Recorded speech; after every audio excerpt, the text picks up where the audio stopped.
ચોર પોલીસ આધારિત દાખલાઓ પૂછાય તો કઈ રીતે સોલ્વ કરીએ કે ભાઈ એક પોલીસે ચોરને 100 મીટર દૂરથી જોયો, ચોર છે 8 કિલોમીટર પ્રતિ કલાકની ઝડપે દોડે અને પોલીસ છે 10 કિલોમીટર પ્રતિ કલાકની ઝડપે દોડે, તો કેટલા સમયમાં ચોર પકડાઈ જાય? એક જો તમને નિયમ આવડતો હોય સાપેક્ષવાદનો નિયમ, કે જો બંનેની ઝડપ એટલે કે એક જ દિશામાં હોય. હવે આપણે ખબર છે કે ચોરને પકડવા માટે પોલીસ છે એ ચોર જે દિશામાં દોડે છે એ દિશામાં દોડતો હોવો જોઈએ. જો બંનેની ઝડપ એક જ દિશામાં હોય તો હંમેશા ઝડપની શું કરવામાં આવે છે?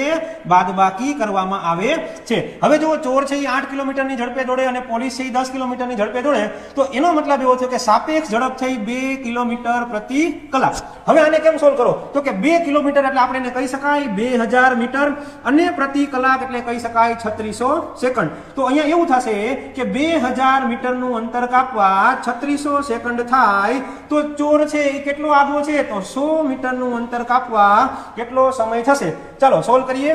3600 ગુણ્યા 100 ભાગ્યા 2000, 0 0 3 કેન્સલ કરશું, 360 ભાગ્યા 2 એટલે 180 સેકન્ડ, એટલે કે 180 સેકન્ડની અંદર ચોર પકડાઈ જશે. આવો જ બીજો દાખલો તમારા માટે. સવાલનો જવાબ તમે મને કોમેન્ટમાં આપો.